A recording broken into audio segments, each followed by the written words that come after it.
اذا مات ابن آدم انقطع عمله الا من ثلاث، جب انسان کی موت ہو جاتی ہے تین چیزیں جاری رہتی ہیں اس کے عمل میں سے. صدقۃ جاریۃ، جو اس نے صدقہ چھوڑا جو ہمیشہ چلتا رہے گا. ولد صالح يدعو له، نیک اولاد جو اس کے لیے دعائیں مانگتی رہے گی. علم ينتفع به، وہ علم جس سے لوگ فائدہ اٹھاتے رہیں گے. اب لوگ کہتے ہیں اس میں ایصال ثواب کہاں سے آ گیا؟ اس سے بھی واضح ایک اور حدیث ہے جس میں آتا ہے ایک صحابی نے نبی سے عرض کیا یا رسول اللہ، ایک صحابیہ نے عرض کیا میری والدہ کا انتقال ہو گیا ہے، افاتصدق عنہا، کیا میں والدہ کی طرف سے صدقہ کر سکتی ہوں؟ آپ نے فرمایا ہاں. تو صدقہ اس کا ثواب کہاں کس کو پہنچ رہا ہے؟ اولاد صدقہ کر رہی ہے، اولاد دعا مانگ رہی ہے، ثواب کس کو مل رہا ہے؟ والدین کو مل رہا ہے. تو اسی سے فقہا نے استدلال کیا کہ صدقہ چونکہ ایک نیکی ہے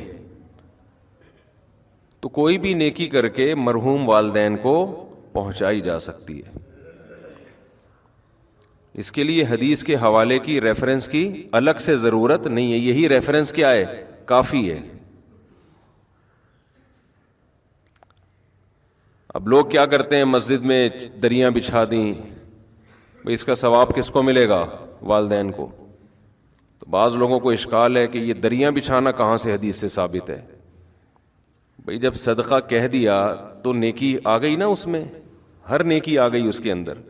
اس میں قرآن کی تلاوت کرنا بھی آ گیا، اس میں کسی غریب کو کھانا کھلانا بھی آ گیا، اس میں یتیم خانے میں پیسے جمع کرانا بھی آ گیا، اس میں یتیم خانہ بنانا بھی آ گیا، اس میں کسی مدرسے کے ساتھ تعاون کرنا بھی آ گیا، اس میں 2 رکعت نفل نماز پڑھنا بھی آ گیا. کیونکہ اگر آپ کہتے ہو کہ یہ سب کچھ نہیں ہے، حدیث دکھاؤ تو حدیث میں تو کنواں کھودنے کا تذکرہ ہے، پھر کنویں کے علاوہ تو کوئی ثواب پہنچے گا ہی نہیں. اب یہ کتنی عجیب سی بات ہوگی کہ آپ انسانیت کی خدمت کے لیے کنواں کھدواتے ہیں، اس کا ثواب ابا کو پہنچ رہا ہے، سبیل بنواتے ہیں تو اس کا اللہ ثواب نہیں پہنچائے گا. کیوں بھائی؟ بات تو ایک ہی چیز ایک ہی ہے نا.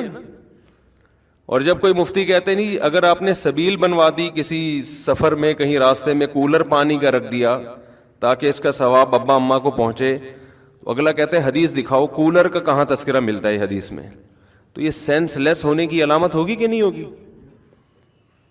تو آج کے جو نئے نئے مجتہدین مارکیٹ میں یوٹیوب پہ آ رہے ہیں نا، ان کا جو سوچنے کا اسٹائل ہے نا وہ بہت محدود اور فقہی بصیرت سے بالکل خالی. وہ ریفرنسز پہ چل رہے ہوتے ہیں کہ دیکھو حدیث میں آتا ہے صدقہ کرنے کا ثواب پہنچتا ہے تو ریفرنس ہم نے حدیث کا دے دیا صدقے کا. قرآن پڑھنے کا ثواب دکھاؤ کہاں ثابت ہے بھائی؟ تلاوت کا ثواب ماں باپ کو ملتا ہے، یہ کہاں ثابت ہے؟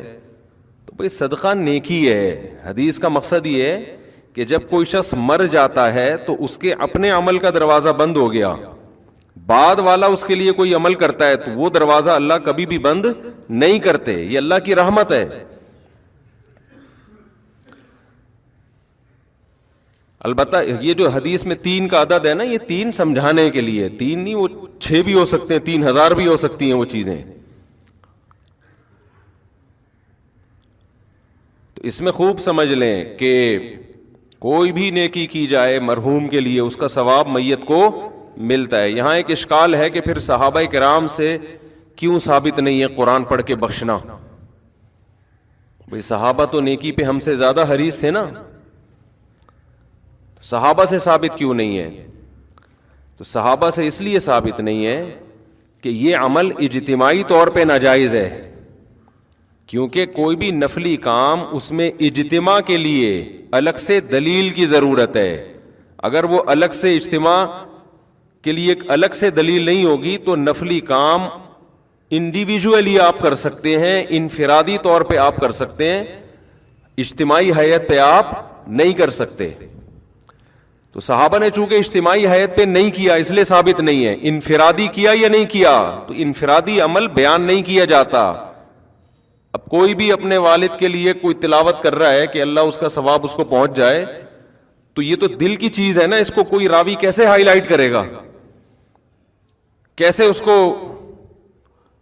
نمایاں کیا جائے گا؟ تو دل کی بات ہے. تو کتنے صحابہ نے نیک اعمال کیے، یہ ثابت ہے کہ انہوں نے فلاں عمل بھی کیا، فلاں عمل بھی کیا، فلاں عمل بھی کیا. اب دل میں کیا نیت تھی؟ اپنے والدین کو ثواب پہنچانا چاہتے تھے یا نہیں؟ یہ نیت یہ وہ جانے، اللہ جانے. ایسے تھوڑی ہوتا تھا کہ یہ پنکھا ابا کے ثواب کے لیے، لکھتے تھوڑی تھے لوگ، دل میں نیت ہوتی تھی.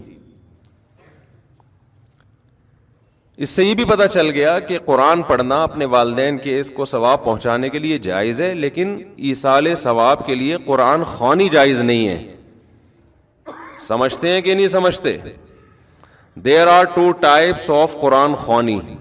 قرآن خوانی جو اجتماعی سطح پہ ہوتی ہے نا، پبلک آتی ہے، سب قرآن پڑھتے ہیں، تو کتنی قسمیں ہیں اس کی؟ انگلی سے اشارہ بھی کر رہا ہوں، 2 قسمیں، بلکہ ہم 3 قسمیں بنا لیتے ہیں. اجتماعی ہیئت میں قرآن جو پڑھا جاتا ہے، سب لوگ اکٹھے ہو کے پڑھتے ہیں، اس کی 3 قسمیں ہیں. ایک قسم تو یہ مرحوم کے ثواب کے لیے، ہمارے ابا کا انتقال ہو گیا، تمام حضرات سے گزارش ہے ہمارے گھر تشریف لائیں، آج قرآن خوانی ہوگی. یہ عمل بدعت ہے، ناجائز ہے، کیونکہ اس طرح اجتماعی ہیئت پہ قرآن پڑھنا بطور عبادت کے پڑھا جا رہا ہے، ثواب پہنچانے کے لیے. اور نفلی کام میں عبادت اجتماعی سطح پہ جب آپ کرتے ہیں، اس کے لیے الگ سے قرآن و سنت میں دلیل کی ہمیں ضرورت ہے. میرے بارے میں آج کل یہ بہت کہا جا رہا ہے، میں تو سروے کرتا ہوں نا کہ اس کو قرآن و حدیث نہیں آتا، بس کو شادیاں آتی ہیں، یہ آتا ہے، وہ آتا ہے، لطیفے آتے ہیں. ہمارے جو طلبہ میں لیکچر ہوتے ہیں نا، وہ اور اسٹائل کے ہوتے ہیں. عوام میں لیکچر اور اسٹائل کے ہوتے ہیں. عوام کے سامنے زیادہ علمی موشگافیاں جھاڑنا یہ کوئی عقل مندی کی بات نہیں ہے. اختلافی مسائل، کبھی ہمارے مدرسے میں آئے بیٹھے، 20 سال ہم نے تدریس کی ہے، تو تدریس عربی کتابوں کی ہے، جس میں حدیث بھی ہے، جس میں تفسیر بھی ہے، جس میں عربی گرامر بھی ہے، جس میں فقہ بھی ہے، جس میں عربی ادب کی مشکل کتابیں بھی ہیں. تو آج مسئلہ یہ ہے کہ جس کو 2-4 الفاظ آ جائیں نا قرآن و حدیث کے ریفرنس کے، وہ ایک چینل کھول کے ایسے بھڑکیاں مارنا شروع کر دیتا ہے جیسے اسی پہ نازل ہوا ہے، باقی کسی کو کچھ بھی نہیں آتا. تو خیر، ہم اپنے ٹاپک کی طرف آتے ہیں. تو اجتماعی ہیئت پہ جو قرآن پڑھا جاتا ہے، چونکہ وہ ایک عبادت کے طور پر ہے، تو عبادت کے لیے جب اجتماعی سطح پہ ہوگی نا، قرآن پڑھنے کی دلیل تو ثابت ہے، اجتماعی سطح پہ یہ ثابت نہیں ہے. اس کی مثال ایسے جیسے جمعے سے پہلے آپ سنت پڑھتے ہو، انفرادی اخپل طریقے سے پڑھتے ہیں نا. اگر اجتماعی ہیئت پہ ہو کہ تمام حضرات تشریف لے آئیں، آج ہم تہجد کی نماز پڑھ رہے ہیں، یا آج ہم فلاں فجر کی سنتیں پڑھ رہے ہیں، تمام حضرات تشریف لے آئیں، تو یہ عمل کیا بن جائے گا؟ ناجائز. یہ اجتماعی ہیئت پہ نہیں ہوگا. فرض نماز اجتماعی طور پہ پڑھی جائے گی، اس میں بلایا بھی جائے گا اذان کے ذریعے، نفل نماز نہیں ہوگی. ایک دفعہ میں نے بیان میں یہ کہہ دیا کہ تہجد کی نماز جماعت کے ساتھ، جو اتنی بڑی بڑی جماعتیں ہوتی ہیں، جائز نہیں ہے. تو نیچے لوگوں کے کمنٹس آئے ہوئے تھے، لو جی ایک نیا مسئلہ آ گیا، تہجد بغیر. پھر پوچھنے لگے اس کی دلیل کیا ہے؟ کوئی حدیث کا ریفرنس تو دیا نہیں مفتی صاحب نے، بس مسئلہ بتا دیا. اتنے نیچے نیگیٹو کمنٹس کہ ان لوگوں کو یہ اپنے فرقے کے گول کیپر ہیں، یہ اپنے فرقے کو پھیلانے کی کوشش کر رہے ہیں. دیکھو بغیر دلیل کے. جس بیچارے کو یہ نہ پتا ہو، جن بیچاروں کو کہ دلیل اس کے ذمے ہوتی ہے تو دعویٰ کرتا ہے. دلیل کس کے ذمے ہوتی ہے؟ جو دعویٰ کرتا ہے. جو دعویٰ کرے گا نا کہ تہجد کی جماعت اتنی بڑی ہیئت کے ساتھ کہ پبلک کو بلا کے اکٹھے جماعت کرائی جائے، وہ ایک نیا مسئلہ بیان کر رہا ہے. اس سے ہم پوچھیں گے قرآن و سنت سے اس کا ثبوت دکھاؤ، کہیں بھی نہیں ہے. تو دلیل اس کے ذمے جو اس عمل کو جائز کہہ رہا ہے، جو ناجائز کہہ رہا ہے اس کے ذمے ریفرنس پیش کرنا نہیں ہے. وہ بغیر ریفرنس کے اس کی بات زیادہ مضبوط ہے. نہیں آئی میرا غلط بات سمجھ؟ میں کہوں وسیم بھائی نے میرے 1 لاکھ روپے چرائے ہیں، اللہ نہ کرے وسیم بھائی ایسے نہیں ہے. وسیم بھائی کہہ رہے ہیں میں نے کوئی نہیں لیے، کورٹ میں کیس گیا، میں کہہ رہا ہوں وسیم نے لیے ہیں، عدالت وسیم کہہ رہے ہیں میں نے نہیں لیے. عدالت مجھ سے کہتی ہے گواہ پیش کرو, دلیل دو, اس نے لیے. میں کہتا ہوں دلیل یہ دے گا کہ اس نے نہیں لیے. بولو نا کیا ہو گیا؟ یہ کوئی عقل مندی کی بات ہوگی؟ میں بولوں گا کہ اس نے لیے ہیں, وہ کہے گا میں نے نہیں لیے. عدالت کہتی ہے مجھے کہ گواہ پیش کرو کہ اس نے چوری کی ہیں, تمہیں کوئی کیمرہ دکھاؤ, کوئی دلیل دو. میں کہوں یہ دعویٰ کر رہا ہے کہ اس نے نہیں لیے, یہ دلیل پیش کرے گا. یہ عدالت کہے گی بھائی پہلے اپنی کھوپڑی کا علاج کراؤ. تو قرآن و سنت کے ساتھ جو ہے نا, جو آج کل نئے نئے اسکالر آ رہے ہیں, انہوں نے اسی طرح تختہ مشق بنایا ہوا قرآن و سنت کو. انتہائی فضول بات ہے کہ قضاء عمری پہ دلیل مانگیں کہ نمازیں جب 10 سال کی اکٹھی ہو جائیں تو دلیل دو کہ یہ پڑھنا ضروری ہے. یہ ایسا ہی حماقت ہے کہ جیسے میں کہوں وسیم نے مجھ سے 1 لاکھ روپے لیے, وہ کہہ رہے نہیں لیے, میں کہہ رہا ہوں دلیل دے کے نہیں لیے. نماز ذمے سے ساقط نہیں ہوتی جب تک قضا نہیں پڑھو گے آپ, اور توبہ بھی اور قضا بھی. تو دلیل اس کے ذمے جو کہے کہ 10 سال جب اکٹھی ہو جائیں تو بغیر توبہ بغیر قضا کے معاف ہو جاتی ہیں, وہ دعویٰ کر رہا ہے, وہ نماز آپ کے ذمے سے ساقط کر رہا ہے جو اللہ نے فرض کی ہے. اس ساقط کرنے کی کیا دلیل ہے؟ آپ کوئی ایک ضعیف حدیث بھی پیش کر دو. سمجھ میں نہیں آ رہی میرا خیال ہے بات. اتنا اسلام کا بھاری بھرکم حکم, جس سے بڑا اسلام میں کوئی حکم ہی نہیں ہے. 10 20 سال ہو گئے پیتے رہے, نماز ہی گول کر دی. اب جب توبہ کی توفیق ملی ہے تو دین اللہ احق ان یقضى, حدیث میں آتا ہے اللہ کا قرضہ اس بات کے زیادہ لائق ہے کہ وہ ادا کیا جائے. ہم نے تو حدیث بھی پیش کر دی, ان کے پاس تو حدیث بھی نہیں ہے. اگر ہم حدیث نہ بھی پیش کرتے یہ والی, پھر بھی یہ عقل کی بات ہے, لاجک کی بات ہے کہ جب انسانوں کا قرضہ دینا ضروری ہے تو اللہ کا قرضہ بھی ضروری ہے. وہ اور نماز جیسا قرضہ وہ تو کبھی بھی ساقط نہیں ہوتا. نبی صلی اللہ علیہ وسلم سے میدان جنگ میں نماز قضا ہوئی, کیونکہ اس وقت میدان جنگ میں نماز کیسے پڑھی جائے گی یہ طریقہ نازل نہیں ہوا تھا. آپ نے پہلے اس کو قضا پڑھی ہے آپ نے, اس کے بعد بقیہ نمازیں پڑھی ہیں آپ نے. تو مدعی کون ہے جو یہ کہے کہ اتنی ساری نمازیں جب ذمے میں رہ جائیں گی تو وہ قضا پڑھے بغیر ہی معاف ہو جائیں گی؟ یہ شخص دعویٰ کر رہا ہے. اس سے ہم کہتے ہیں کہ اندھی تقلید مت کرو اپنے باپ داداؤں کی, آپ قرآن و سنت سے اس کا حوالہ پیش کرو. سمجھ میں آ رہی ہے بات؟ چاروں ائمہ کا, تمام فقہا کا اتفاق ہے کہ جب نماز ذمے میں جب قضا کر دی آپ نے تو توبہ اس بات کی کرنی پڑے گی کہ وقت پہ کیوں نہیں پڑی. لوگ کہتے ہیں نا توبہ سے تو گناہ معاف ہو جاتا ہے, تو گناہ معاف ہو جائے گا, لیکن وہ جو آپ کے ذمے نماز واجب ہوئی ہے وہ معاف قضا کے بغیر نہیں ہوگی. سمجھتے ہو کہ نہیں سمجھتے؟ لیکن وہ آپ دیکھو کتنا قضائے عمری پہ تماشا بنایا آج کل نئے نئے اسکالرز نے کہ قضائے عمری بس اللہ غفور رحیم ہے. اللہ پہ تم ایک چیز ڈال رہے ہو بغیر دلیل کے, اللہ غفور رحیم ہے, اتنا یہ کافی نہیں ہے کہ 10 سال کی نمازیں وہ جو آپ نے ٹائم پہ نہیں پڑھی وہ معاف کرنے کے لیے تیار ہے. یہ مطلب ہے غفور رحیم کا. یہ مطلب نہیں ہے کہ جو اس کا حق ہے وہ بھی آپ پی جاؤ گے, وہ تو آپ کو دینا پڑے گا. زکاتیں بھی ذمے سے ساقط نہیں ہوتی. 20 سال زکات نہیں دی تو 20 سال کی زکاتیں بولو دینی پڑیں گی. رمضان کے روزے چھوڑ دیے, ادا کرنے پڑیں گے. حائضہ عورت سے اللہ نے نماز کو ساقط کر دیا, اس پر فرض ہی نہیں ہوتی, لہذا اس کو پڑھنے کا حکم نہیں ہے. اس کا تقاضا یہ تھا کہ روزہ بھی اللہ نے اس سے ساقط کیا نا, ہونا یہ چاہیے تھا روزہ بھی معاف کر دیا جاتا, لیکن اللہ نے روزہ معاف نہیں کیا. تو یہ بتانے کے لیے کہ فرض میں اصل تو یہی ہے کہ قضا کیا جائے گا, چاہے اللہ کے کہنے سے ہی قضا کیا ہو. نماز میں اللہ نے اس کو چھوٹ دی ہے, لیکن وہ چھوٹ بھی اس لیے کہ وہ اللہ کے آرڈر پہ چھوڑ رہی ہے. آپ نے جو 10 سال نمازیں پی ہیں وہ اللہ کے کہنے پہ نہیں چھوڑی ہیں. بعض لوگ یہ دلیل دیتے ہیں کہ ما جعل علیکم فی الدین من حرج, اللہ نے دین میں تنگی نہیں رکھی ہے, تو 10 20 30 سال کی نمازیں قضا لگانا یہ تو حرج ہے دین میں. واقعی حرج ہے 30 سال کی نمازوں کا کسی کو حکم دینا پڑے, لیکن یہ حرج اس وقت ہے جب 30 سال کی نمازیں آپ اس سے ایک دن میں پڑھوائیں. جب آپ 30 سال کی نمازوں کے لیے 30 سال کا ٹائم دے رہے ہیں اس کو, یا 10 سال کا ٹائم دے رہے ہیں, پھر تھوڑی حرج ہے. تو یہ نئے نئے اسکالرز کو سننا چھوڑ دو خدا کے واسطے, یہ تمہیں جہنم کی آگ کی طرف لے کے جائیں گے. یہ ریفرنسز ہیں ان کے پاس, قرآن حدیث, آتا واتا ان کو کچھ بھی نہیں ہے. میں جو اتنا چیختا ہوں نا مجتہدین کو فالو کرو, ابو حنیفہ, مالک, شافعی, احمد بن حنبل, یہ اس لیے کہ تم ان لوگوں سے بچو, اپنے فرقے کے گول کیپر کے طور پہ نہیں. فوراً جب ہم کوئی بات کرتے ہیں نا تو فوراً یہ کہ یہ تو اپنے فرقے کے کیا ہیں, گول کیپر ہے. یہ بات غیر مسلم بھی کرتا ہے. جب آپ اسلام کے برحق ہونے کی بات کرتے ہو, کہتے ہیں یہ تو چونکہ مسلم ہے لہذا اس نے کس کو سپورٹ کرنا ہے, اسلام کو.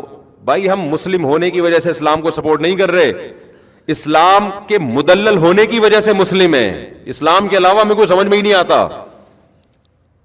تو ہم جو چاروں ائمہ کے قائل ہیں نا کہ ان چاروں فقہ میں سے کسی ایک کو فالو کرو, اس لیے نہیں کہ ہم ان میں سے ایک کو فالو کرتے ہیں, بلکہ اس لیے کہ ہم فالو اس لیے کرتے ہیں کہ ان کا فقہ مدلل ہے, اس میں قرآن و حدیث کو صحیح طرح سے سمجھا گیا ہے, اور اس میں امت اختلاف اور انتشار سے بچے گی. اس کے علاوہ جتنے پیکج امت کو جوڑنے کے لیے دیے جا رہے ہیں وہ امت کو جوڑنے کے بجائے توڑ رہے ہیں. سمجھ میں آ رہی ہے بات کہ نہیں آ رہی؟ وہ پیکج بڑے جاندار, شاندار اور پرکشش, لیکن ان پیکجز پہ جب آپ عمل کریں گے نا تو اس میں ٹوٹنے کا عمل بڑھتا چلا جائے گا. ہر اسکالر ایک نیا فرقہ ہے اور دعویٰ یہ کرتا ہے کہ میں قرآن و حدیث کے علاوہ کسی چیز کو نہیں مانتا, لیکن 4 اسکالر ہوں گے تو چاروں کی الگ الگ رائے, 5واں ہوگا تو اس کی الگ رائے, 6واں ہوگا تو اس کی الگ رائے. چند چیزوں میں متفق ہوتے ہیں, باقی ہر چیز میں الگ ہیں. تو یہ امت کا ویسے ہی بیڑا غرق ہونے والا ہے جس طرح سے ابھی چل رہا ہے نا حساب کتاب. اور ان جدید جتنے اسکالرز ہیں نا ان میں ایک چیز کامن ہے, قضاء عمری کا سب کیا کرتے ہیں, انکار. قدیم جتنے اسکالرز ہیں مذہب کے ان میں ایک چیز قدر مشترک ہے, قضاء عمری کا کوئی بھی انکار نہیں کرتا. قضاء عمری سمجھتے ہیں کہ نہیں سمجھتے؟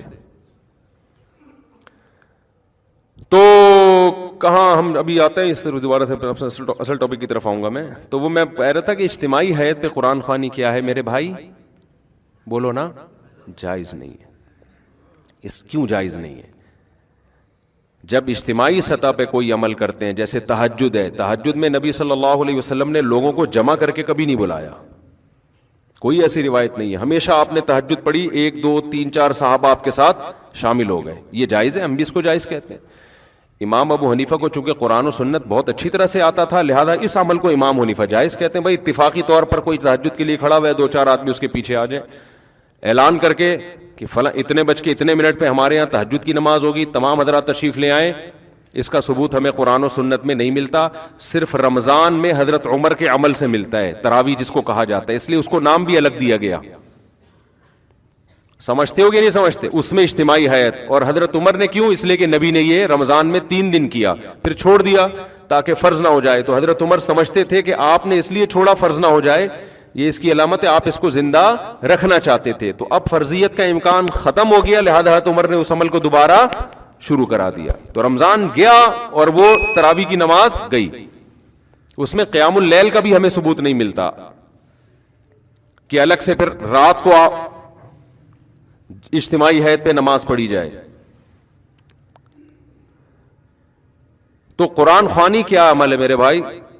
غلط ہے, اس کو ترک کر دینا چاہیے. جب کسی کا انتقال ہو جائے تو آپ اخپل طریقے سے, سب سے بہتر تو وہ چیز ہے جو منصوص ہے, جس کا حدیث میں صراحتاً ذکر ہے, وہ صدقہ خیرات ہے, سب سے بہتر وہ ہے. اس کو آج کل لوگ فوکس نہیں کر رہے, قرآن خوانیوں پہ پورا زور لگایا ہوا ہے, اور پھر اس میں دیگیں چلتی ہیں, کھانے چلتے ہیں, لوگ آتے ہیں بوٹیاں پھوڑ رہے ہوتے ہیں, کہ عجیب ہی منظر ہوتا ہے. ولیمے اور میت کا فرق کیا ہو گیا؟ ختم.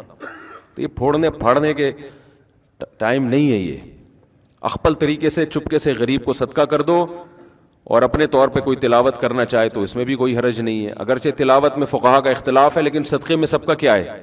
اتفاق ہے. تو دیر آر کتنی ٹائپس آف 3. ایک تو ایصال ثواب کے لیے قرآن خوانی, وہ جائز نہیں ہے. دوسرا قرآن خوانی کی قسم ہے برکت کے لیے قرآن خوانی. دکان کھولی آپ نے نئی, آپ نے مکان بنایا, آپ چاہتے ہو یار اس میں کوئی اچھا کام پہلے ہو جائے, بجائے اس کے کہ ڈائریکٹ جا کے ڈرامہ دیکھنا شروع کر دیں بچے آ کے. ایسا ہی ہوتا ہے نا. تو کام کی ابتدا کس سے ہو بھائی؟ برکت سے ہو. اور کوئی بھی شیطانی اثرات ہوں اس سے یہ گھر پاک ہو جائے تو اس کے لیے قرآن خوانی کی جاتی ہے. تو برکت کے لیے قرآن خوانی چونکہ عبادت کے طور پہ نہیں ہے، وہ از قبیل رقیہ ہے. رقیہ سمجھتے ہیں وہ کیا ہے؟ دم جسے کہتے ہیں رقیہ. تو رقیہ ایک علاج کی قسم ہے. علاج کے لیے قرآن و سنت سے ثبوت کی ضرورت نہیں ہوتی.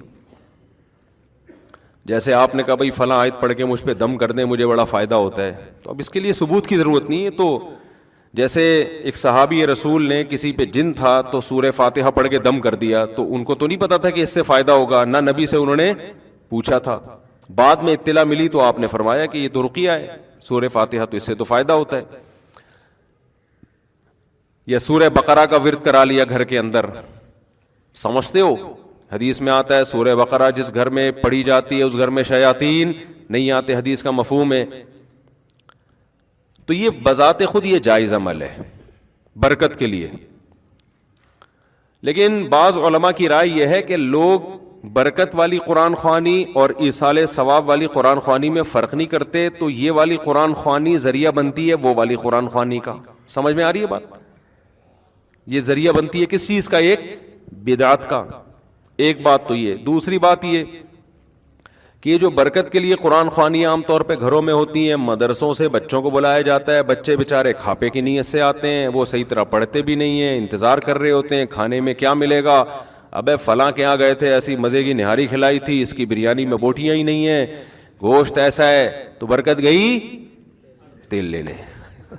ایک قسم کا قرآن کے ساتھ کھاپے کا ذریعہ ہے یہ. ایک قسم کا بچوں کی عادتیں بھی خراب ہوتی ہیں اس سے. مفت کی عادت پڑتی ہے بچوں کو. محتمم کے اپنے مزے ہوتے ہیں کہ فری پھوکٹ میں آج ایک ٹائم کے کھانا کیا ہو گیا ہمارا بچ گیا.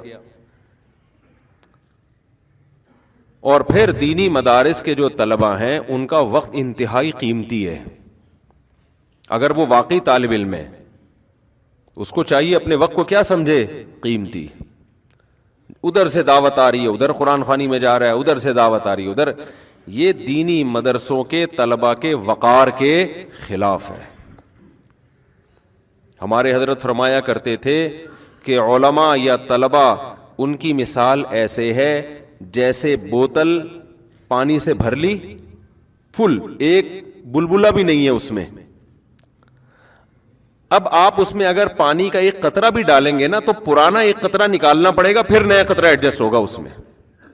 تو فرماتے تھے علماء کا 24 گھنٹے طلبہ اور علماء یہ اللہ کے وارث ہیں، ان کے اوقات اتنے قیمتی ہیں کہ ان کا جو اسکیجول صبح سے لے کے رات اور رات سے لے کے صبح تک ایسا ہونا چاہیے کہ اس میں کوئی نئی چیز آ ہی نہ سکے.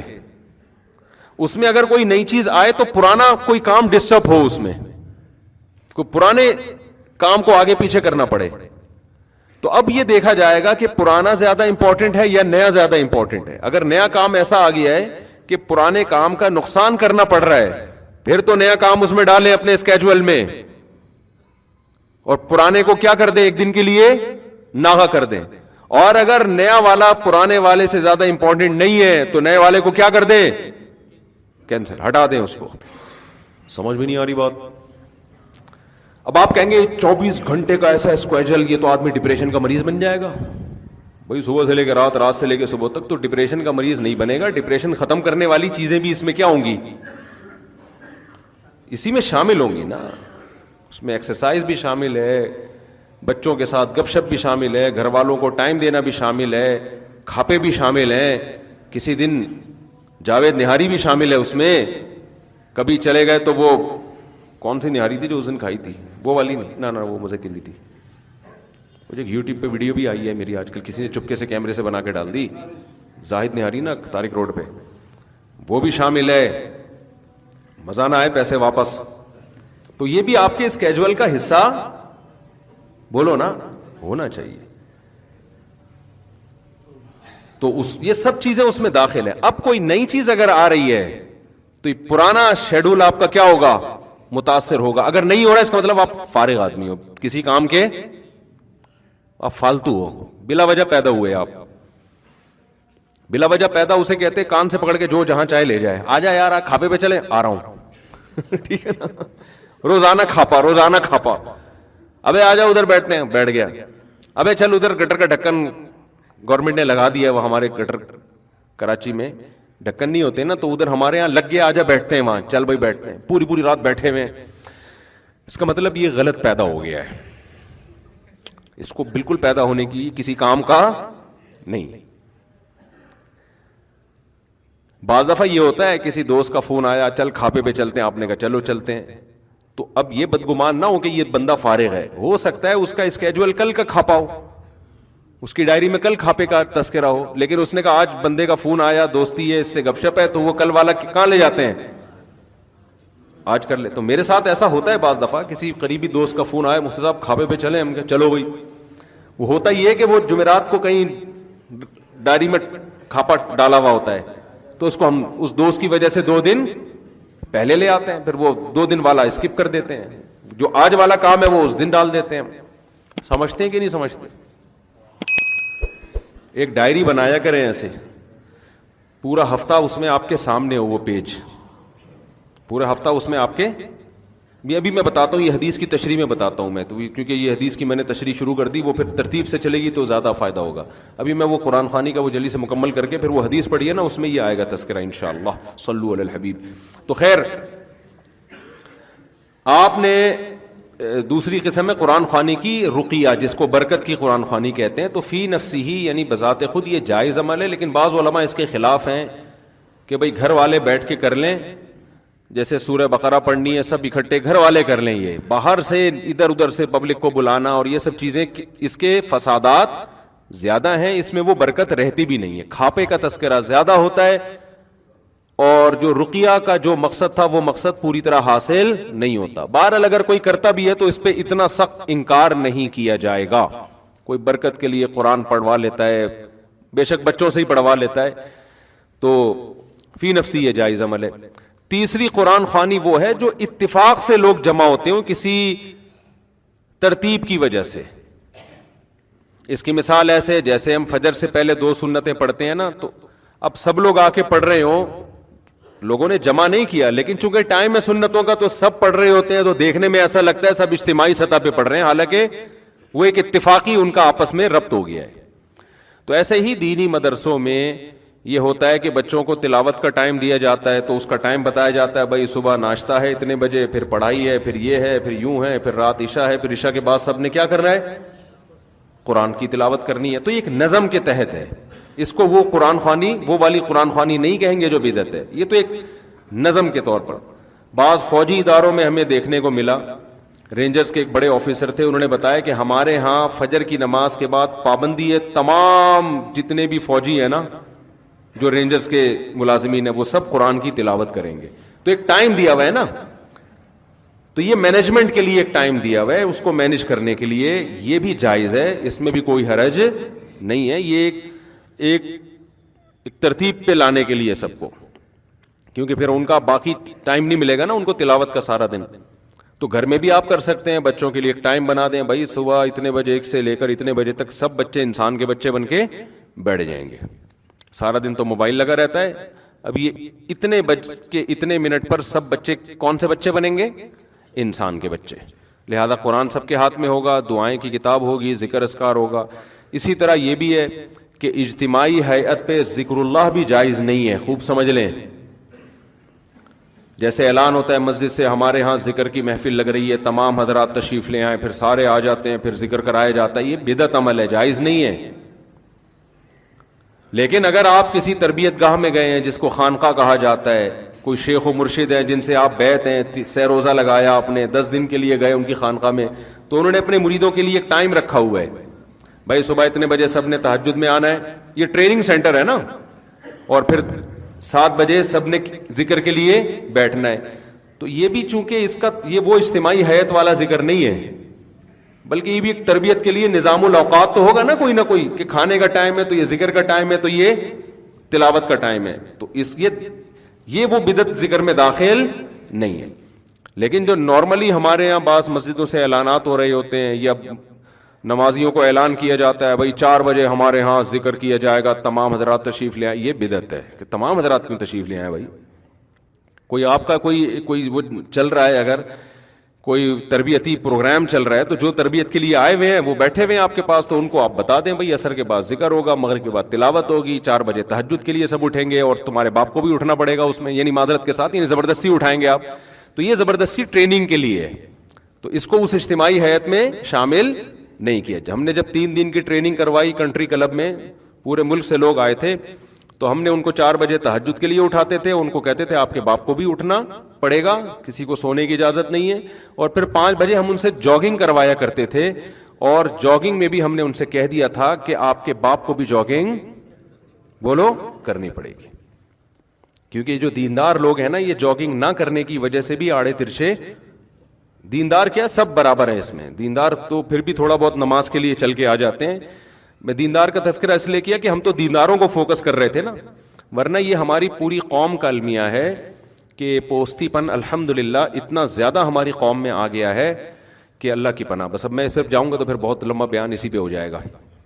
سوتے ہیں تو سوتے ہی پڑے رہتے ہیں, سوتے رہتے ہیں, نہ چل سکتے ہیں نہ ہل سکتے ہیں. اللہ تعالیٰ مغفرت فرمائے. انتقال کے بعد, کیونکہ انتقال کا چانس میں کوشش کرتا ہوں کہیں سیڑھیوں پہ کہیں جانا ہے نا تو لفٹ کے ذریعے حتی الامکان کوشش کرتا ہوں بچوں. کہیں بھی آپ کہیں فلیٹ میں رہتے ہیں, کہیں جانا ہوتا ہے, سیڑھیوں سے جایا کرو میرے بھائی. لفٹ کا استعمال کم, لفٹ کو لفٹ کر دو, لفٹ نہ دو لفٹ کو. لیو لیفٹ ہے نا, لیو دو اس کو لفٹ کو, تو اس کو لفٹ نہیں کراؤ الا یہ کہ کہیں جلدی ہے. تو خیر, تو یہ قرآن خوانی کا ہم نے تھوڑا بتا دیا. میں جلدی